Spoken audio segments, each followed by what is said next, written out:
Astrological's Racing. Today we're going to be reviewing probably one of my favorite instruments now, of really the pinnacle of everything that you guys are seeing here. And, you know, obviously I have the camera here, but my second favorite camera now to speak on is the DJI Osmo Action 5. This thing is absolutely incredible, and we're going to be showcasing the low light performance that you guys are going to be seeing, which is one of the biggest things I wanted to talk about, was the actual low light performance, because compared to a lot of the action cameras out there, especially with the type of work that we're doing, you know, trying to record and compensate for low light of the actual interior of this, it kind of gets dark everything around you, and we're trying to compensate that low light, which is everything around us, and trying to capture the screens at the same time. Time and time again, we've tried GoPros, which have a much smaller sensor, which is okay. They're great action cameras for daylight instances, and I think a lot of people would agree with, you know, if you're outside, if you're surfing, if you're hiking, if you're biking, if you're playing football. Some of my favorite videos to watch are the GoPros. The football players have GoPros on their head cams, and it's absolutely insane to watch. It's one of my favorite first person to watch. But here in our instance, you know, trying to record the screens and bring up low light around us, we have to compensate by lighting around us, like this light right here. And the only way to do that is by increasing the interior lighting and then compensating and trying to find that happy medium where everything doesn't look blown out or too dark. This seems to be the problem solver of all of our issues that we were having. So I don't have to compensate too much light up here. I can actually keep it maybe 20 or 30%, you know, comfortable without having to blow out this thing where it's running nice and warm. I probably can do a lot more dynamic range just with this one camera. But before we get started, I really wanted to go through my personal settings that are, if you guys are interested, I can go through all of these settings on how I can capture such incredible first-person racing videos, and we'll kind of go through that portion next. Next, we're gonna get into my shooting settings on how I can, you know, record my screens, not only at a really nice, crispy, high quality level, but we're also gonna get straight into the actual settings itself. So as you can see, we're gonna flip over to here. We're gonna go straight into my settings that I have currently on the DJI Osmo Action 4. So you're gonna go over this tab right here. So as you can see, we're gonna start off with the exposure settings. Right? So every time I shoot at a higher frame rate, I'm going to also double the frame rate, which means if I'm shooting 4K 120, I need my shutter speed to be 240. That evens everything up. So, and then I'm also going to shoot at a base ISO of 800. As you can see there, 800 confirm. White balance I keep on manual. I like to shoot on 5,000 kelvins. My color, there's two different logs I like to shoot at. There's D log, which is going to give you the regular dynamics range, and then there's H log, which is like an HDR setting. So we're going to try both of these out and see which one works the best. I'm going to be trying probably H log first to see what that looks like, but in any regard, you definitely want to be shooting in 10-bit. All right. As far as your sharpness and noise reduction, we're not going to mess with any of that. We want to see what that looks like straight out of the camera. So we're going to confirm. There's also your standard settings, which, you know, anytime I'm shooting, and I always shoot in Pro. But that's pretty much it. And then we're going to double check our resolution here at the bottom. You have a few different options here. 1080, you can now shoot 240 frames per second. 2.7K, 2.7K 4:3, 4K 6:9, which is your YouTube format, and then this is more of a box 4:3. You can totally do that, but before you couldn't actually shoot up to 120 frames per second, which is awesome. So now with that 4K 4:3, you can actually shoot 4K 120. So we're gonna keep it on this standard setting. One of the most important things to do is turn off any type of stabilization. And as you can see, like literally what that does is it smooths out this footage. So if I was shooting like real estate, or if I had this on a drone, this would be the way to rock this thing. But since we're first person view, we want to keep this pretty authentic. I like to shoot it completely off grid, no stabilization. Standard D-warp, you can also shoot a little bit extra wide, gives it that fisheye look. I don't really like that. I think we're already shooting at a standard 14mm, which I think is absolutely plenty. And that's pretty much it.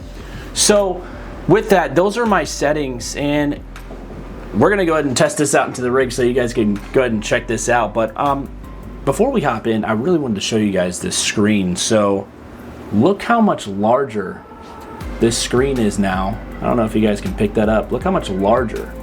It's a lot bigger than the 4 and the 3. Also, this is all OLED displays. Right here on the front as well, you can see that this is a much larger display. Extremely nice. Really nice display, and you kind of want something like this. So if I'm filming myself, I want to make sure that I'm actually looking, you know, directly at the camera here. I know what I'm looking at. So really cool to see. So if I am filming in the rig, I can actually see, okay, I'm framed up, everything looks good. Cool, right? So let's go ahead and test these out in the rig and then see what it looks like. Okay, all right, and hopefully this is looking pretty good to you guys.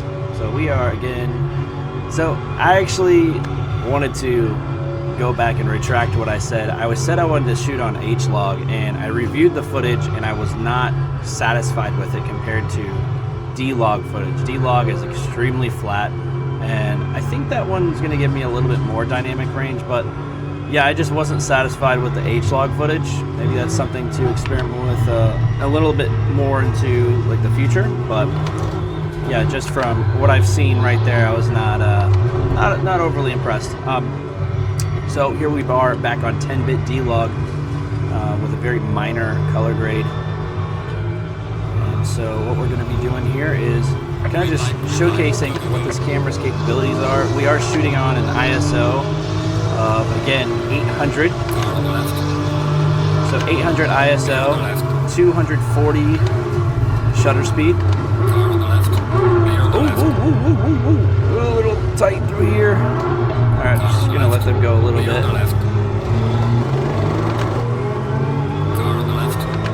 Alright. So as you can see, yeah, I didn't really change any of the settings except for just that one, which I just really was not too thrilled about. H-Log, I feel like it has its place, but I feel like my whites were a little bit too bright. I'm going to experiment with it a little bit longer though, instead of just writing it off 100%, but I will be doing that one potentially for vertical. Jeez, I'm so sorry. I did not mean to take up your racing line there, bud. Okay. Let's see if we can catch up to this Audi here. Oh yeah, it's starting to get a little bit darker now. But hopefully this is looking pretty good for you guys. Woo.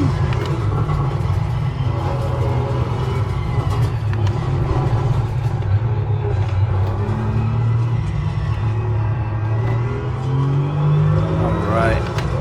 Man. Assetto Corsa Competizione. Still have to go over a few of my settings that I have for Assetto, like the fog and the weather effect settings.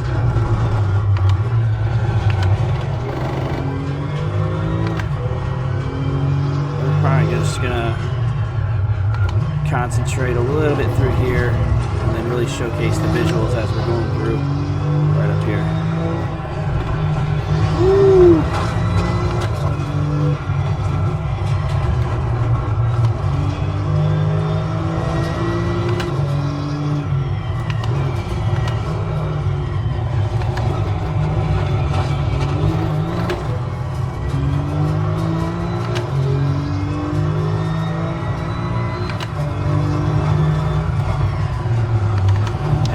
Able to actually catch this guy. I did not think we were going to, but here we are. Woo.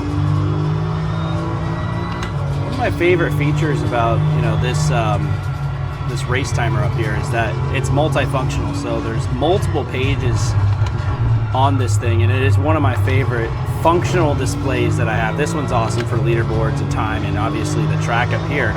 But this one actually, I really like to keep it on this screen because it'll show me the time at the very top, and also how many seconds ahead got 0.6 seconds ahead. He's 28 meters, 30 meters ahead of me. And then behind me, I got a guy about 4.5 seconds behind me as well, which is about 230 meters. But I like to keep those kind of on my right-hand side there. So as I'm looking up, I'm really seeing, okay, I have this much distance, I have this much time. This is my pace, this is my cadence. So I keep all these things into effect while I'm racing, and it kind of keeps, and they're functional. And people are like, oh yeah, that's weird. It's actually not. I promise you, it's all functional stuff. And this little fire extinguisher, it's fully functional, I swear, it is. It sounds funny, but you know, God forbid, what if something were to, you know, had some sort of fire or something like that, right? I could just grab right here and put it out pretty quickly, so. And of course, we're gonna be going through my favorite portion of Nords here.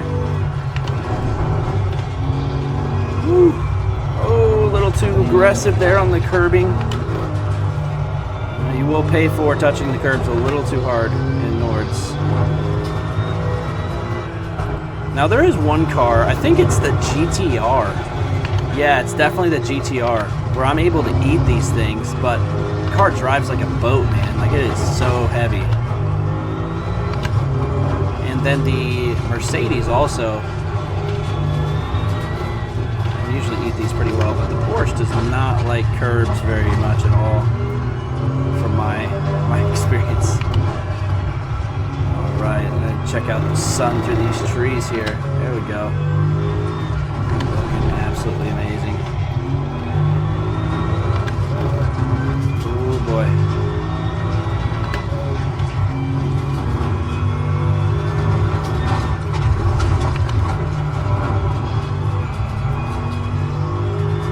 Beautiful. I'm pretty pleased with this run so far.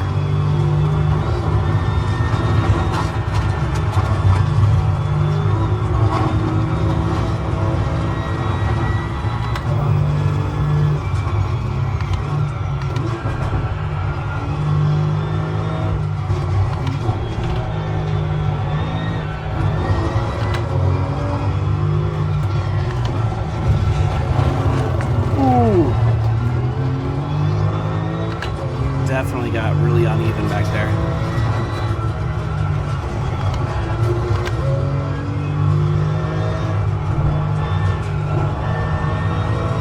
But that is going to conclude this segment here. I'm going to get some color grading on this footage to see what everything looks like. If I'm satisfied with it, everything's good. Hopefully this looks good to you guys, and then we're going to give you my final thoughts. All right, so what are my final thoughts? How does it hold up against the DJI Osmo 4? Hairline differences, especially during the daytime. This is just from, now I haven't shot in daytime with it personally myself. Obviously we're all testing this within the rig, and this is the whole concept of the video, so we can see how the low light performance is. So if you're shooting in low light performance, if you're shooting in low light situations, I would say that it is significantly better. Is it a massive difference? No. Is it a significant enough difference to upgrade from the 4 to the 5? I would say so, yes. I would think so, because you're getting more rich detail, you're getting more dynamic range in a lower light situation, and I think honestly, from what you guys can also see here, I'm gonna shoot some nighttime footage within the rig as well, and have some like blue and purple lights, you know, within the rig, kind of light it up that way and see what that picks up on the DJI as well. So that'll be, you know, I'll probably shoot that on a real format and see what that looks like. But from this point forward, yeah, I'll be shooting with this camera 100%. Anything else? No, that's pretty much it. So yeah, take it as a grain of salt. Review this footage. Hopefully this video that makes a bigger difference in your decision here. And again, if you do use this link, in full transparency, I'm not being paid directly from DJI, but I do have an affiliate link, and if you do decide to get the DJI Action Osmo 4, I get 1 or 2% commission. If you go ahead and snag it, cool. If you use it, no big deal. If you grab it, sweet, cool. That'll be pretty much it. Hopefully you guys have been enjoying these videos, and is the DJI worth it? Overall, I would have to say yes. That sensor, low light, it's incredible. I'll see you guys on the track.